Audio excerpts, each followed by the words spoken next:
Picture this: the blazing sun, the savannah, a tribe gathered in a circle. They've just caught a thief. What's next? Chop off a hand like in the Middle East? A hanging like in Europe? Not even close. In some places, they'd feed the criminal a special concoction and make them dance to exhaustion. In others, kids would follow them around, taunting them for days until they begged to be exiled. And somewhere else, the punishment was so quiet it could break a person more than any whip. Did you know that some communities didn't even have a word for prison? And why is being completely ignored sometimes worse than any pain?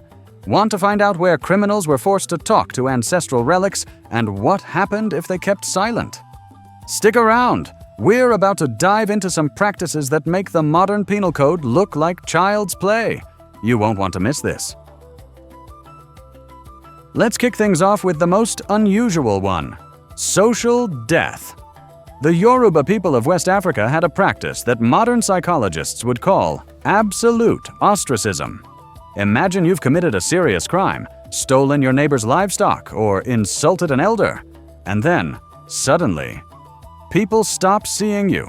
Literally, they look right through you, don't answer your questions, and don't react to anything you do. You become invisible in your own village. No one will give you water, share their food, or speak to you. Even your own family pretends you don't exist. How long could you last? A day? A week? Many offenders would lose their minds within a few days and go into self-imposed exile, which, in the African savannah, often meant certain death. Now let's jump over to the Kikuyu people in Kenya. Here they practiced what you could call forced repentance through a dialogue with the ancestors. A captured thief or liar would be brought to a sacred mugumo tree, where ancestral relics were kept. The criminal was forced to talk to these objects for hours, confessing their misdeeds and asking each spirit for forgiveness individually. If the person refused or seemed insincere, it was believed the ancestral spirits would punish not only them, but the entire community. So their fellow tribespeople were very persuasive in motivating the offender to be brutally honest. This was followed by a public confession in front of the whole village, and a ritual cleansing, which involved drinking bitter infusions and smearing the body with a special clay. Can you imagine standing before your entire tribe, caked in drying clay, and recounting your shame in detail? Among the Zulu people in South Africa, there was a special form of punishment for thieves: the dance of confession. The caught criminal was fed a special blend of herbs that caused mild dizziness and heavy sweating. Then, they were brought to the center of the village, where a ritual dance would begin.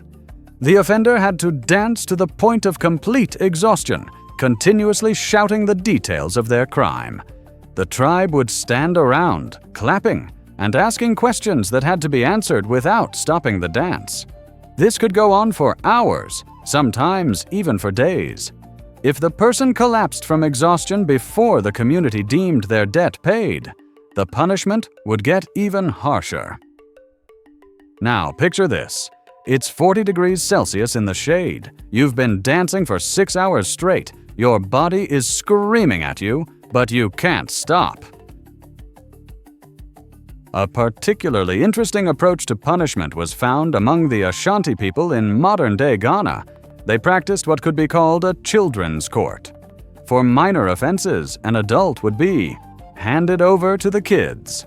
A group of children, aged 5 to 12, was given the right to follow the offender everywhere, loudly announcing their misdeed, making up mocking songs about them, pointing and laughing.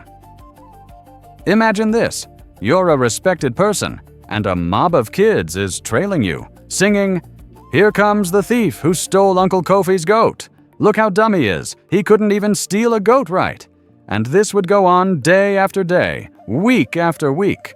No one could stop the children. It was an official punishment. Many criminals preferred a harsher physical punishment just to avoid this public humiliation. In Ethiopia, the Oromo people had a system of punishment based on the Gada principle of age grade classes. If a person committed a crime, they could be demoted to a lower age class. Imagine you're 40 years old, a respected elder with a vote in council meetings and the right to marry multiple wives. Suddenly, because of a crime, you're sent back to the class of young warriors. You lose all your privileges, have to obey those younger than you, but higher in class, and have no say in decision-making. In effect, you were forced to go through all the stages of growing up again, which could take decades. For someone in a traditional society, this was worse than death, a complete loss of social status and respect. And then you have the Dinka people in Sudan, who practiced something truly amazing: punishment through restitution. If you stole a cow, you didn't just have to return it, you had to give back 2 or 3. But the most interesting part began if you had nothing to pay with. In that case, you became a temporary relative of the victim's family. You would live in their home, work their fields, help herd their cattle, basically becoming a family member, albeit a low-status one. And this could go on for years until you had worked off your debt. The crazy part is, many offenders ended up staying with their new families, marrying the daughters of those they had robbed, and becoming full-fledged members of the clan. Can you imagine that in today's world? The thief who stole your TV is now crashing on your couch and helping with the dishes until he's paid his dues? The Hausa people in Nigeria had a practice of public rebirth. The criminal would be buried. A shallow pit was dug, they were placed inside, partially covered with earth, and left for several hours under the blazing sun. Then a resurrection ritual was performed. The person was pulled out, washed and given new clothes and a new name. The old person who committed the crime was considered dead, and a new, clean person was born. But this new person started from scratch: no status, no property, often not even the right to return to their family home. They had to prove their worth to the community all over again. And if they committed another crime, the next burial might just be for real. The punishment system of the Dogon people in Mali was particularly sophisticated. They practiced what could be called selective mutism. If a person committed a serious crime, the elders could forbid specific community members from talking to them about certain topics. For example, no one could discuss the weather or the harvest with them, subjects critical for survival in an agricultural society. Or no one could answer their questions about children, which was a devastating blow in a society where continuing the family line was the highest value. Imagine asking your neighbor, "How is your son?" And he just looks right through you as if he didn't hear a thing. And this would come from everyone in the village for months or even years. In the Kingdom of Congo, covering the territories of the modern-day Democratic Republic of Congo, Angola, and Gabon, there was the practice of ngongo, or trial by poison. But this wasn't the simple act of God often depicted in movies. The suspect was given a potion made from the bark of a specific tree. If they vomited, they were considered innocent. Their body rejected the poison. If they kept it down, or more often died, they were guilty. However, what few people know is that the priests conducting the ritual had the poison's concentration down to a science. If they believed the person was innocent or important to the community, the concentration was just enough to cause immediate vomiting. But if they were sure of their guilt or the person was undesirable, the dose was lethal. So it wasn't so much a mystical ordeal as it was a thinly veiled judicial sentence. The Maasai people in Kenya and Tanzania practiced Siringa, a collective curse. If someone committed a crime against the community, the elders would gather, take a special stick from a sacred tree, and pass it around, each one reciting a part of the curse. It was believed that after this, the criminal would be plagued by misfortune, illness, and eventually suffer an agonizing death. Interestingly, no physical action was taken against them. The community simply waited for the curse to work, and it did. Not because of magic, of course, but because of the power of suggestion and psychosomatic effects. People who knew they were cursed would often genuinely fall ill and die. It's pure psychosomatics, a phenomenon well known to modern medicine. In Mali, the Bambara people had the practice of choropublic ridicule through art. If a person committed a crime, local griots, who were professional storytellers and musicians, would compose songs about them.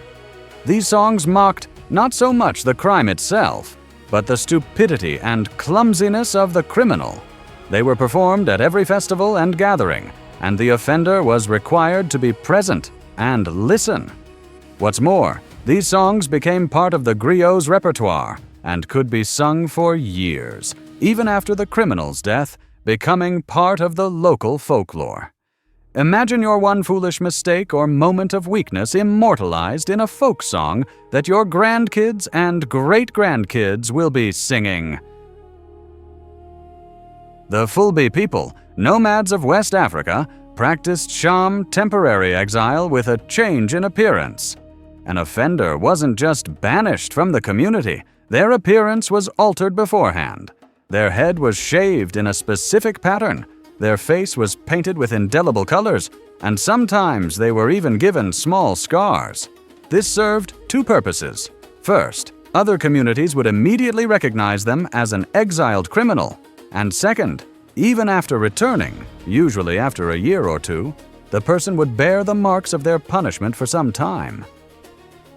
Interestingly, the exile was given a basic survival kit, a knife, a fire starter, sometimes even a goat or a sheep. The goal wasn't to kill them, but to give them a chance at redemption and a return, but as a changed person.